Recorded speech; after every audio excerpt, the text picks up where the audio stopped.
Pete Yost here for the Unbuild It podcast with a word about our sponsor, Huber Engineered Woods. There are really three reasons why I think Huber Engineered Woods stands out, and it's a big part of why they're a sponsor of our Unbuild It podcast. First, they develop systems of products. The products are compatible and integrated. Makes our jobs a lot more easy in the field and when specifying. Second is superior tech support. There are really good website resources that they have developed for the application of their products, but they also have an outstanding 800 numbered tech team that really knows their stuff. And the last is a really active technical research and development team with whom I've done a lot of work over the years, and I have a lot of faith in the information I get from them when I have questions about product performance. So that's it. That's our high performance sponsor. Now on to the podcast. Okay, for this group of builders roundtable discussion, Sashco was very kind, and they're allowing us to use what is kind of their lobby conference room to record.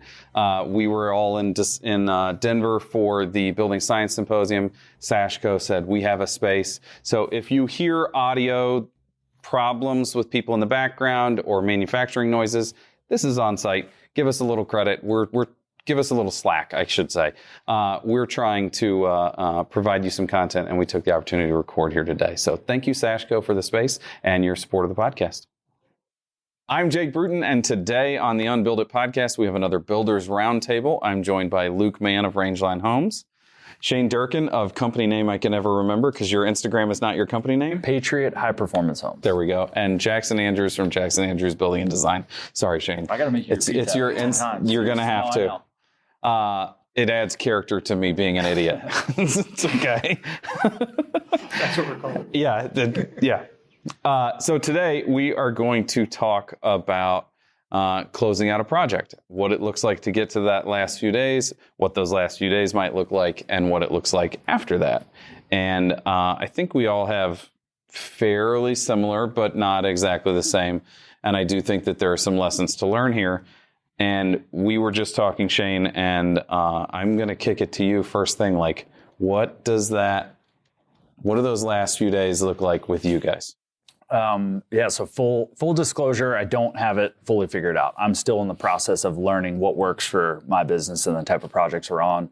Same here. And where I started was really without a formal punch list process at all. And I remember my first project, I completed final building inspection, which in my city is equivalent to certificate of occupancy. Your kind of inspection card serves as your certificate of occupancy. And the client's moving truck showed up the next day. And what should have been kind of an easy punch list process just dragged on for weeks and weeks and weeks. And it became painful for both parties.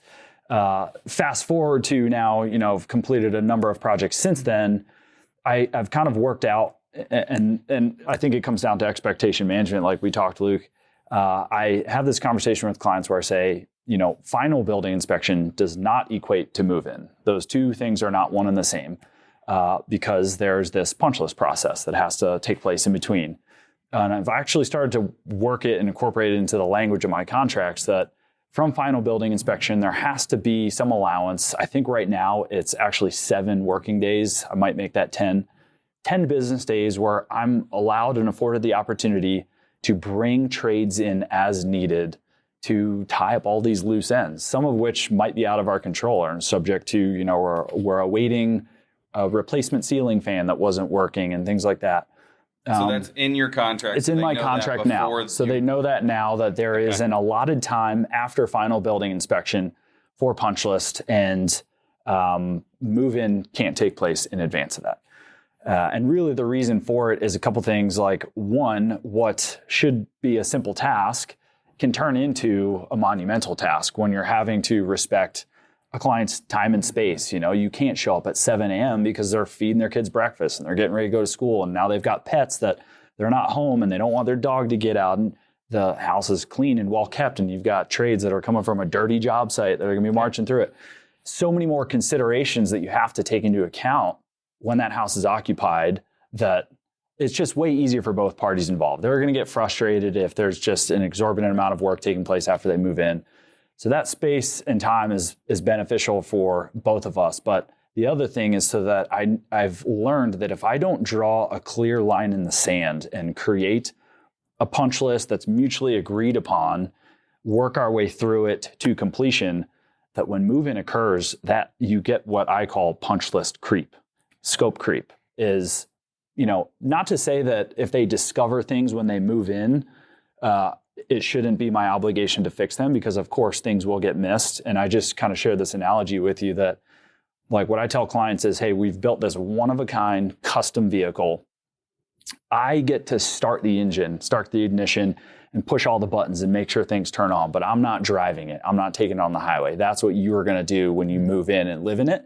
You're going to discover things, you're going to find things, and I'm going to have to come back and tend to. But if you don't work your way reasonably through, a well-construed punch list, oftentimes what happens, and it's happened to me before, is clients will move in and they want to conduct additional scope of work. Hey, we want to add this. Let's add a reverse osmosis here. And when those two things become intertwined, and now you're taking on additional scope of work that you're spending time to do that ahead of punch list, it becomes really hard to separate, especially if you have like a retention, a fee that's subject, to punch list completion. So I've also found too that not only do you need the time and space, but you need to be able to like draw a line in sand, close out the project so that if additional work does arise, it's not part of your punch list. It's like, hey, This is clearly different. Yeah. This is billable work. Here's a small kind of service contract to do this at. But, continuing the conversation further, that's, I guess, my punch list process for now, constantly trying to improve it. I'd be curious to hear what yours are. And I think where we go from here is into the warranty customer service discussion. Like, how do you then set the expectation management for, like, what are you responsible for? What are you on the hook for? And what should be kind of a homeowner-led maintenance, So before we move to that, Jackson, you and I have very similar company documents. They're not the same. We have different markets, different clients, but they are highly influencing each other. And I know that there's something in both of our that I want you to talk about. Before a contract is signed, our clients and your clients both get a construction expectations document that outlines, here's our expectations, here's what it's like to work with us, here's when's appropriate to call, this is how often you should expect to get an email from your project manager, all those little things. But it also talks about closeout and final payment. Yeah. And I would like for you to talk about how we handle that. So how we have it structured in our construction expectations, packet there when it comes to final payment is that final payment is not withheld due to, our completion list or our punch out list.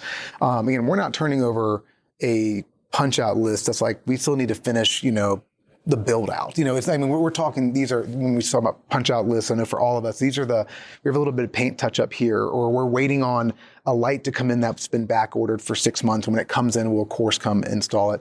We will, rightfully so, we might adjust that final payment. We're not going to charge for a light that hasn't come in yet, kind of a thing. Yeah, we're waiting on a $10,000 tub. We're not going to make exactly. But we still are able to bill out up to completion what we've incurred to that point, and it's not being withheld due to the completion list. And the example that I use, which ties into your car analogy, so this gets way better now because that is a killer analogy that I love, and I'm sure we'll all be implementing moving forward. But I use the analogy with a car of, you just bought a car, you drive it off the dealership. Did you hold back payment from the dealership, when you made it, or did you pay in full? And all of my clients will say, we paid in full. I said, right. Now, what happens if the air conditioning doesn't work, 2 days from now or 2 months from now? What happens, and then it's, we take it back to get serviced. And I said, do they service it? Yes, they service it, and it's under warranty. So the same way here, you're moving into this home, you're now taking possession, of it. You are going to pay in full for everything that's been completed to date in it. And we're not going to retain based off these little completion list items, because it's just like a car, like we're here, like we're coming back to fix it at that point. So we do talk about that early on. The struggle that we might have is how I think for us in this completion list is or say closeout. Closeout is a challenging thing, and I think that we probably all experience this differently, but it's like it's a really hard part of the process. And so I think how we do it's going to be interesting, but I don't want to jump to any. Quick follow-up question though. How do you determine, are you the one determining the appropriate move-in date? Or is there any kind of standard?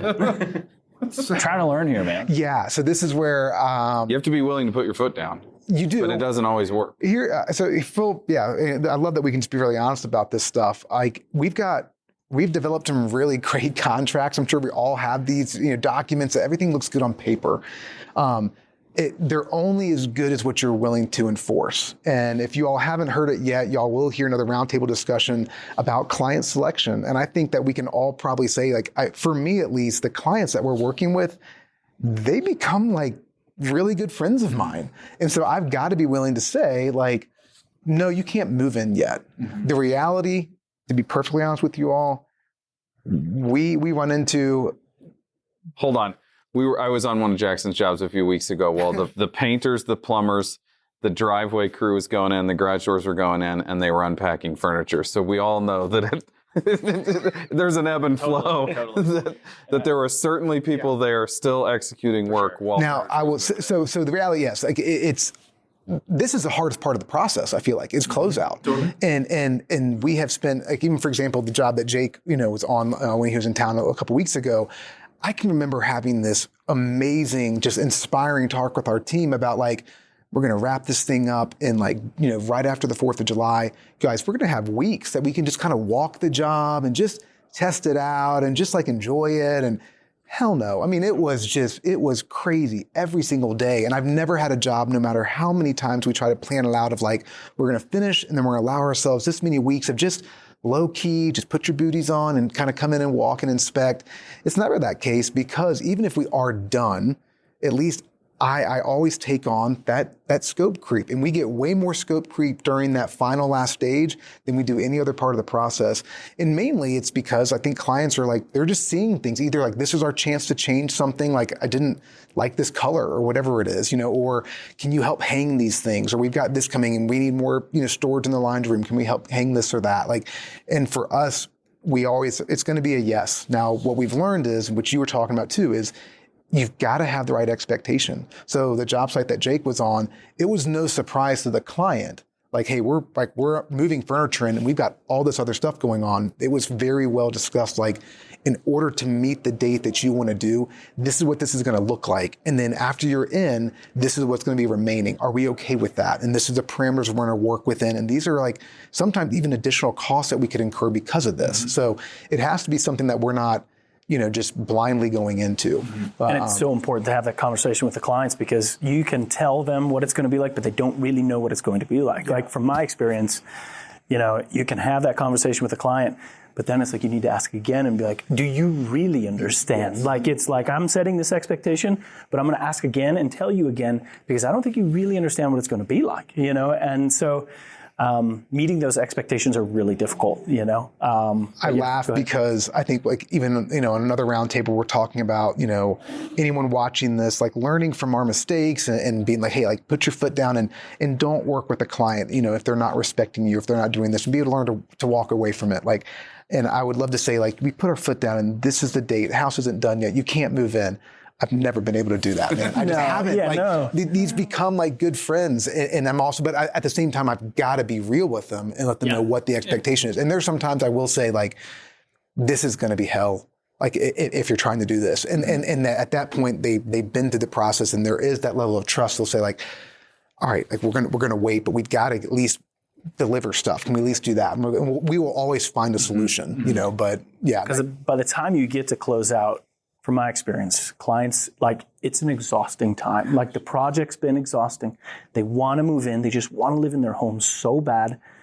Talk about the pre-construction phase and the months leading up to actual construction. And they're so happy. And they're boy, when can we get, so by that time they're there, they're already exhausted. Mm-hmm. And so doing a really good job setting that expectation. I mean, it's a tough spot to be in as a builder, but more often than not, the last couple months of the project, even though we're not near done, it looks done in their eyes. Yeah. It's we could at least move stuff into this closet. It's done. It's it's not done yet, but it looks done. So anything you put in that closet's going to be covered. Yeah, and they just feel away. It's what they think is done. It's there's still So I think for us, sometimes it's like, aren't you like, we feel this huge rush at the end. And I tell clients, like, I just tell them now, like, you're naturally going to do this. Like, even like me, not running every job like I used to, like, and have project managers, I come in, I'm like, oh, yeah, guys, we're like almost there. And they're like, we're not there, you know, but it does look that way. So I think trying to like coach clients, like, it's going to look done, but trust me, it's not done. Does it feel like, does that statement feel close at hand, considering you just moved into a house that wasn't completely finished? That closeout phase, though, too, I was going to say one thing, is it sets the tone for your, it's almost like no matter how good of a job you've done during construction, that closeout phase can really set the tone for your future relationship with that client. And you want it to go so well. So it's a super important time.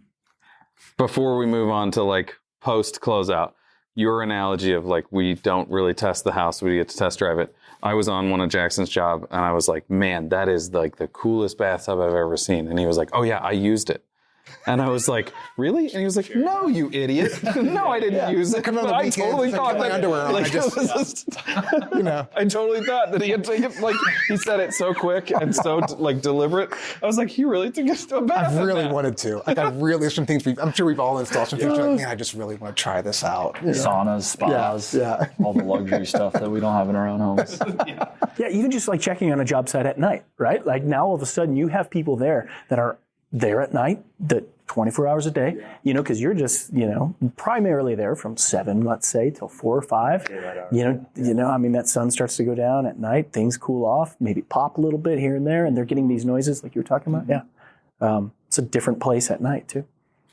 Okay, so now the clients live in the house. We're done with punch list. When we started talking about warranty earlier, we all kind of said, like, well, this is what the state requires. But that really has no bearing on what we do. And not in the way of like the state in California requires you to have a 10-year on certain aspects of the house, or Missouri has a 10-year structural. It's not that we don't stand behind that. It's that we don't look at what the state asks us to do as what's going to be right for our clients necessarily. And how well will our clients respond to if we said, well, the state requires. Yeah. So if you couch everything in, this is what we're required to do. So one of the things is like the NAHB has a, like, here's what you should give your clients. It's a 1-year warranty. And I can completely understand a 1-year warranty from a, like, well, you have sprinklers and they go off from 3 to 6 o'clock in the morning and you're not out there and they spray the damn house and not the yard because nobody's bothered to adjust them. I can't. My house is not built to take 3 hours of sprinkler 6 months out of the year and it's all on one window. You know, like, that's not what it's designed for. It's designed for natural conditions, and we don't have control over what's happening in your house after we move in. But I always phrase everything in like, we warranty stupid. Like, if we did something wrong, we're going to come back and fix it. Like, you paid us to do it the right way. If it was done incorrectly, I will come back and fix it. And so everything in our closeout paperwork, the very first page of our closeout paperwork is a thank you letter, but then it's an expectations moving forward letter that says, like, we're here. We're not going anywhere. Yes, on the following pages, there'll be a list of subcontractors that we worked with. We don't give them phone numbers or emails. We just, so you know, if you ever have to have Reed replace your HVAC system, this is who it was or whatever. But it says, absolutely, please phone us first. We have relationships. Even if it's somebody else's problem, even if the plumber has a plumbing issue that needs to be taken care of, call us so that we can call them, so that we can manage the project for whatever needs to happen. If anything happens, we want to know. Call us. And it says it in multiple places, like, please call us first. And I think that that's like the key to letting them understand that we're not just done. Mm-hmm. We're not walking away. Like, you live here, it's your house, but we want to take care of you. Well, it's like the car analogy. I mean, how fast are you driving that car? You know, are you pushing on the brakes super hard at every stoplight, or, you know, when you get maintenance warnings, are you changing your oil regularly? Like, are you replacing the windshield fluid? You know, all that sort of stuff. But I guess, what do you guys do when that 1-year warranty is up and you get a phone call from a client of something they see or whatever? Are you saying, well, I'm sorry, but our warranty's up. Now we go through the process of billing an hourly rate because, you know, it's been 366 days and I'm charging you now. What do you guys do when you get a call have you ever had a call after the year? Jackson doesn't. They do it. No, we just do things That's right. why they don't do a warranty. We don't do a warranty. We do things right the first time. So Exactly. I'm just kidding. No, it's not a hard and fast day. Right. Like, yeah, on paper, it looks like that so that we're protected in case of the sprinkler has been hitting the window for 6 months. But it almost never is that. I don't think it's ever been that. Yeah. It's always, what are we going to do that's going to be the right thing for these clients and the right thing for our business?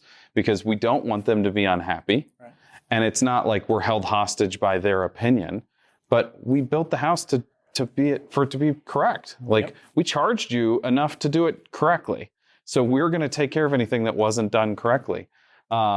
We have a line item on that first page of our closeout paperwork that says, like, you have a, sometimes it's as little as $1,500, sometimes it's as much as $5,000 or $6,000. This is an amount that is held in Aero Building, and it applies for the next 10 years. If you have drywall pops or cracks or nail heads, just call. We'll come back and fix it. We'll repaint everything. We had one recently that we had a little bitty crack on a ceiling that I think is truss uplift. That's so minor you probably could fix it with just a paintbrush. Like, if you heavy coated that with paint, it would probably go away. But we're going to cover everything off. We're going to push everything out of the way.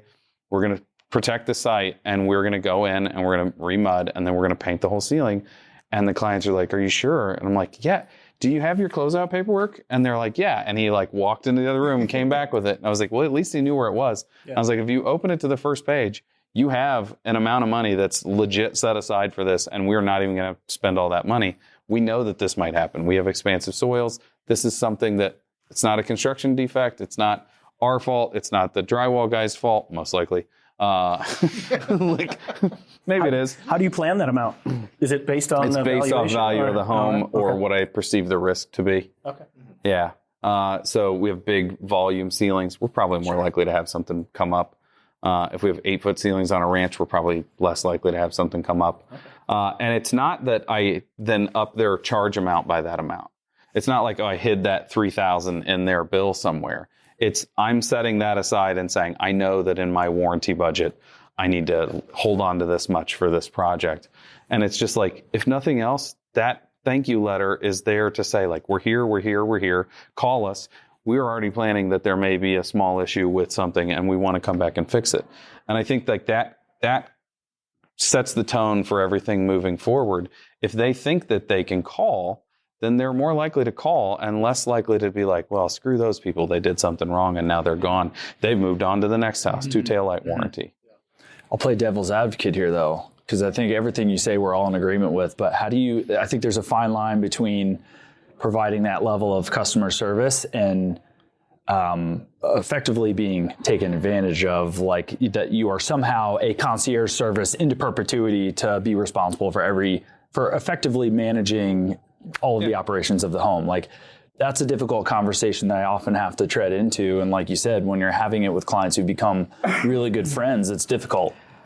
I think the best thing, sorry, go ahead if you having the ability to say, well, this is something that would be considered outside of the warranty. Mm-hmm. Yeah. And just phrasing it like that, just and not apologizing and not being like, well, this really, like, if it really is something that isn't part of your warranty and isn't part of what you offer, having the ability to stand up and just go, well, this is something that's outside the warranty.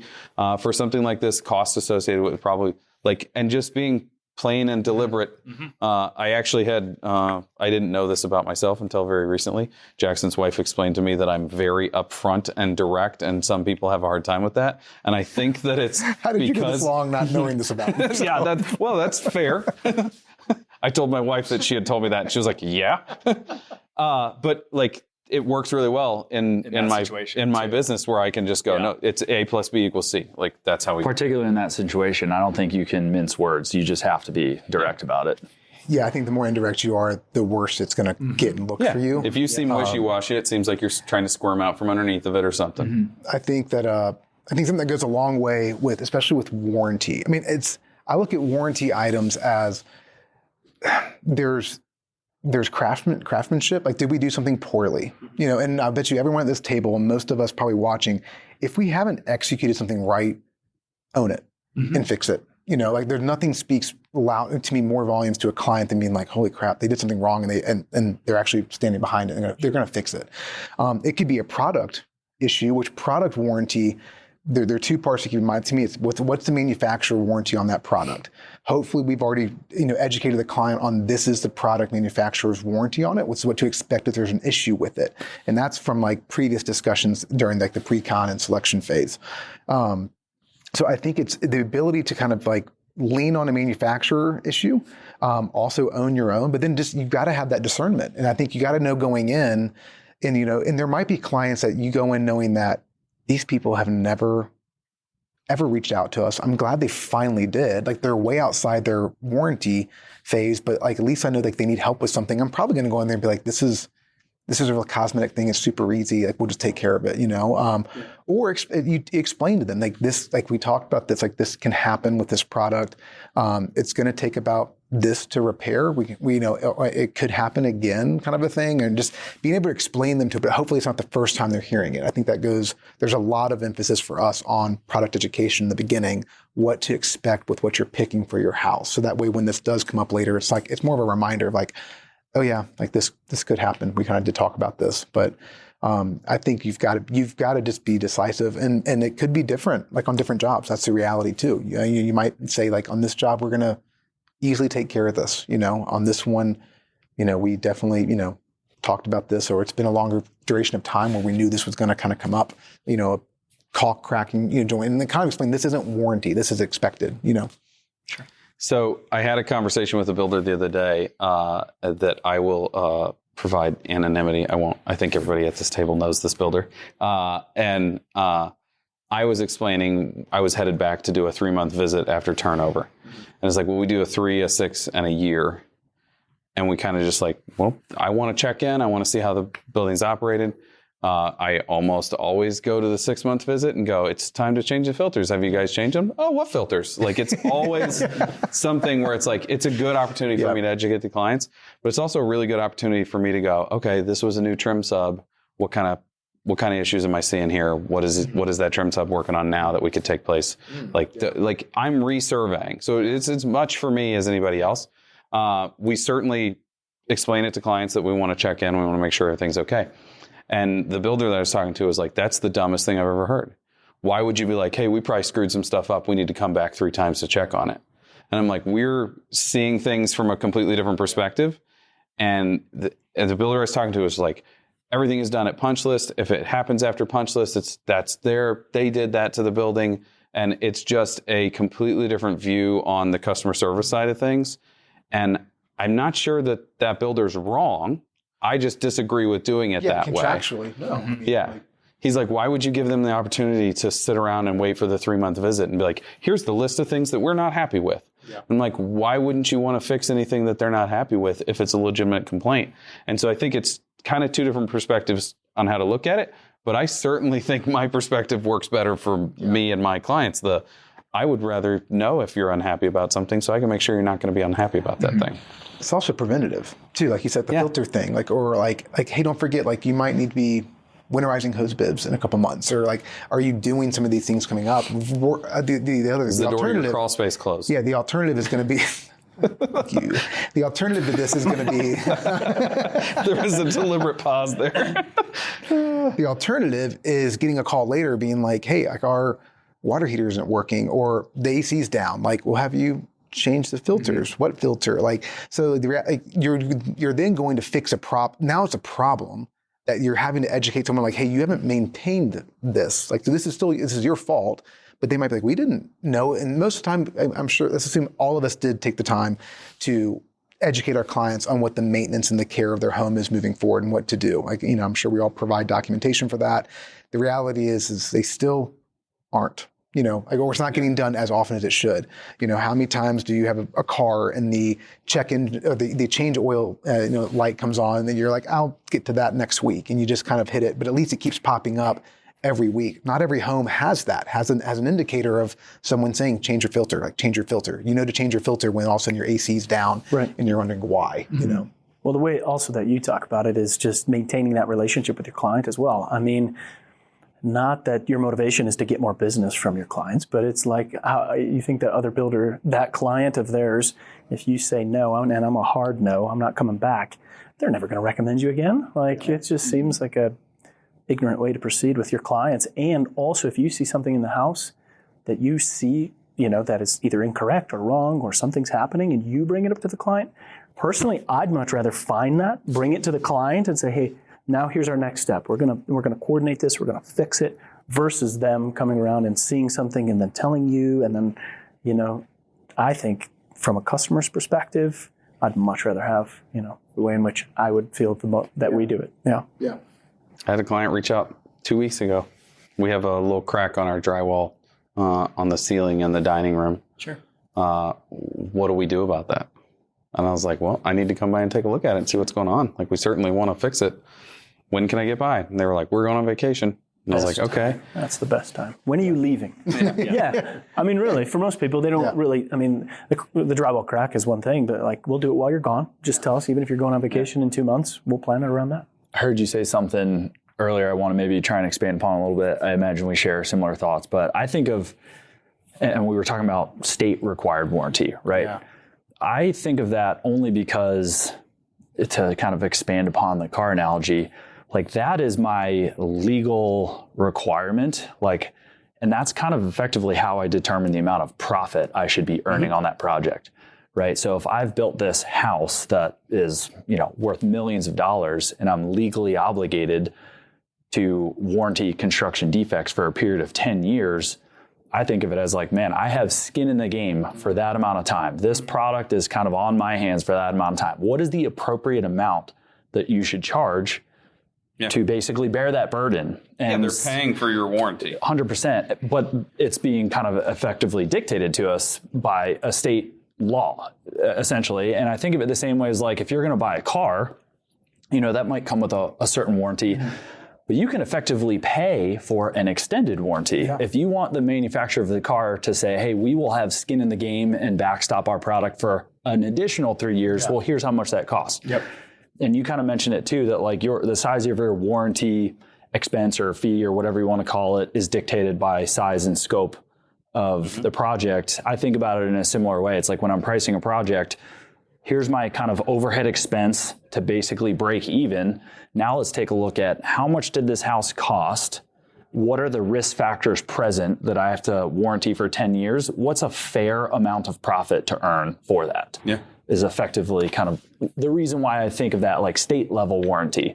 It's because if you're kind of having to stand in front of a judge at some point, I mean, the customer service side of it and everything, I think is almost like a separate matter, but it comes down to, at some point you might be getting called forth to warranty an issue that might occur 8 years down the road for circumstances outside of your control, even though you've tried to build it to the highest degree possible, I think one of the things that I would leave listeners with from a customer standpoint, if you're the customer, is your attitude, your kindness, your respect for the entire process extends that warranty without anything being in writing too.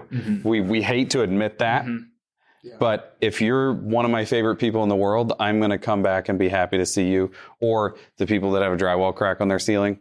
We haven't been back yet, but fingers crossed there's cookies, because she always makes cookies for us. Like, you're going to get better treatment if you're a good person. Sure. And it's not that you're not going to be treated fairly if you're a garbage human being, but you're not going to get the same level of service. And we have a hard time as business people putting that out there sometimes, because nobody wants to admit that they're treating one client different than the other.